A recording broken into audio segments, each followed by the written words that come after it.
പിന്നെ ഈ ബജറ്റിൽ പറഞ്ഞിരിക്കുന്ന പല കാര്യങ്ങളും ധനസ്ഥിതി മെച്ചപ്പെടാത്തതിന്റെ കാരണം, സാമ്പത്തിക പ്രതിസന്ധിക്ക് കാരണം കേന്ദ്ര ഗവൺമെന്റാണ്.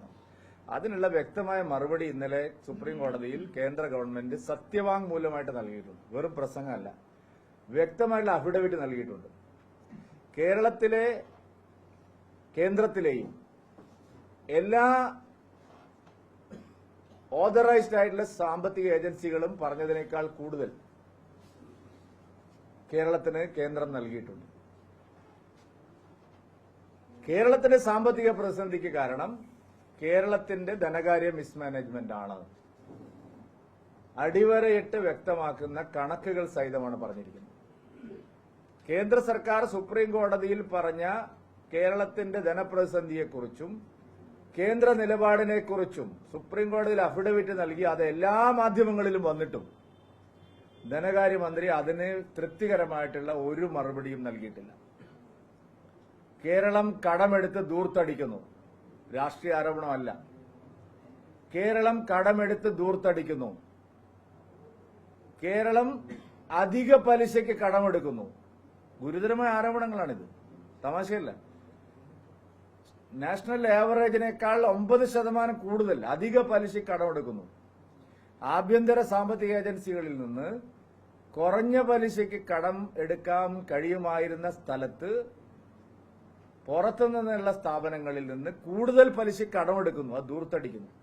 ഇനി ആരാണ് കടമെടുക്കുന്നത്? സ്വന്തമായി വരുമാന മാർഗമില്ലാത്ത കിഫ്ബിയെ പോലുള്ള സ്ഥാപനങ്ങളെ വെച്ച് കടമെടുത്ത് ഉൽപാദനപരമല്ലാത്ത ആവശ്യങ്ങൾക്ക് വേണ്ടിയിട്ട് ചെലവഴിക്കുന്നു.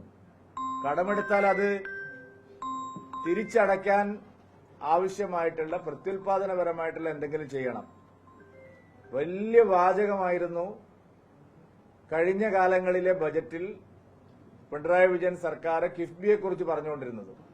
ഈ പ്രാവശ്യം 2 വാചകത്തിൽ ഒതുക്കിയിരിക്കുക. എന്താ കാരണം? കിഫ്ബി ഒരു വൻ തട്ടിപ്പായിരുന്നു എന്നുള്ള ആക്ഷേപം അക്ഷരാർത്ഥത്തിൽ ശരിവെക്കുന്ന നടപടികളാണ് ഉണ്ടായിരിക്കുന്നത്. കിഫ്ബി അധികം പലിശയ്ക്ക് ലോണെടുത്ത് ഉൽപാദനപരമല്ലാത്ത കാര്യത്തിന് ചെലവഴിച്ച്, ശമ്പളവും പെൻഷനും കൊടുക്കാനും ചെലവഴിച്ച്, ദൂർത്തടിക്കാൻ ചെലവഴിച്ച്, അത് കാരണം അതിന്റെ മുഴുവൻ കടവും, ഇത് ബജറ്റിലല്ല, നിയമസഭ അറിയാതെയാണ് ഇങ്ങനെയുള്ള കടമെടുപ്പ് കിഫ്ബിയുടെ ഇടപാടുകൾ നടന്നിരിക്കുന്നത്. അപ്പൊ ജനങ്ങളോട് മറച്ചു വെച്ചുകൊണ്ട് നിയമസഭയിൽ പെടുത്താതെ, ബജറ്റിൽ പെടുത്താതെ കടമെടുത്ത് മിസ്മാനേജ്മെന്റ് ദൂർത്തടിച്ച് ദുർവ്യയം നടത്തിയതിന്റെ പേരിലാണ് സംസ്ഥാനം പ്രതിസന്ധിയിലായത്. CNTG റിപ്പോർട്ടിനെ കുറിച്ച് ഒരു അക്ഷരം പറയുന്നില്ല. CNTG റിപ്പോർട്ട് 25,000 കോടി രൂപയോളം കുടിശ്ശിക പിരിഞ്ഞു കിട്ടാനുണ്ട്, വൻകിടക്കാരിൽ നിന്നുണ്ട്. അത് പിരിക്കുന്നില്ല. ഇപ്പൊ എന്താ പിരിക്കുന്നത്? ഫ്ളാറ്റിൽ താമസിക്കുന്നവർക്ക് ഭൂനികുതി ഏർപ്പെടുത്തുന്നു. ഇതാണ് ഒരു മായാജാല ബജറ്റാണ്. 10-20 സെന്റ് സ്ഥലത്ത് ഒരു ഫ്ളാറ്റ് ഉണ്ടാക്കി അതിലൊരു 25 വീടുണ്ടെങ്കിൽ 25 വീടുകാരോടും 20 സെന്റിന്റെ ടാക്സ് വാങ്ങിക്കുമോ? എന്താ എനിക്ക് മനസ്സിലാവും? ഞങ്ങൾക്ക് മനസ്സിലാവുന്നില്ല. എങ്ങനെയാണ് ഈ ഫ്ളാറ്റിൽ താമസിക്കുന്നവരോട് ഭൂനികുതി ഈടാക്കുന്നത്? ജനങ്ങളെ എങ്ങനെ കൊള്ളയടിക്കാം എന്നാണ് സർക്കാർ നോക്കുന്നത്. വൻകിടക്കാരെ സ്പർശിക്കാൻ പോലും തയ്യാറായിട്ടില്ല. KSIDCക്ക് വീണ്ടും പണം മാറ്റി വെച്ചിരിക്കുന്നു. അതിന്റെ ഉത്തരം എല്ലാവർക്കും അറിയാമല്ലോ. KSIDC ആരെയാണ് സഹായിക്കുന്നതെന്ന്. KSIDCയെ ഉപയോഗപ്പെടുത്തി ആളുകളെ സഹായിച്ചതിന്റെ ഫലമാണ് ഇപ്പോ അന്വേഷണം വന്നിരിക്കുന്നത്. SFIO അന്വേഷണം വന്നിരിക്കുന്നതിന്റെ കാരണം KSIDCയെ പോലുള്ള സ്ഥാപനങ്ങളെ സ്വന്തം താല്പര്യത്തിന് വേണ്ടി അഴിമതി മറയാക്കാൻ വേണ്ടിയിട്ട് ഉപയോഗിക്കുന്നതിന്റെ ദുരന്തമാണ് ഇപ്പൊ അനുഭവിച്ചുകൊണ്ടിരിക്കുന്നത്. വൻകിടക്കാരിൽ നിന്ന് നികുതി പിരിക്കാൻ സംവിധാനമില്ല. പാവപ്പെട്ടവരുടെ നികുതി കൂട്ടുകയാണ്.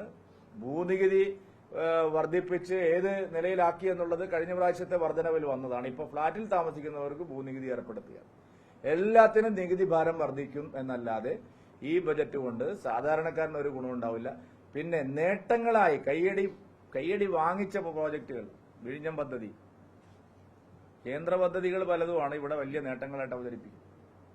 2 ആഴ്ച മുമ്പ് പ്രധാനമന്ത്രി വന്ന് കൊച്ചിയിൽ കേരളത്തിന് വലിയ പ്രയോജനം ഉണ്ടാവുന്ന 4000 കോടി രൂപയുടെ വികസന പദ്ധതികൾ ഉദ്ഘാടനം ചെയ്തതിനെക്കുറിച്ച് ഒരു വാചകം പോലുമില്ല.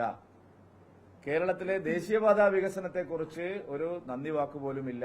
കേരളത്തിന് കേന്ദ്രം അധികം നൽകിയിട്ടുള്ള കാര്യങ്ങളെ സംബന്ധിച്ച് പരാമർശമില്ല. ദില്ലിയിലെ കേന്ദ്രവിരുദ്ധ സമ്മേളനത്തിന് പാകമായ രീതിയിൽ കുറെ വർത്തമാനങ്ങളാണ്, ഒരു പുത്തരിക്കണ്ടം പ്രസംഗം എന്ന് ഞാൻ പറയാൻ കാരണം ഇത് ഒരാളും ഇതിന് ഒരു ധനകാര്യമന്ത്രി ചെയ്യേണ്ട ഒരു ബജറ്റ് അല്ല ഇവിടെ അവതരിപ്പിച്ചിരിക്കുന്നത്, ഒരു കേവലമായ രാഷ്ട്രീയ പ്രസംഗമാണ്.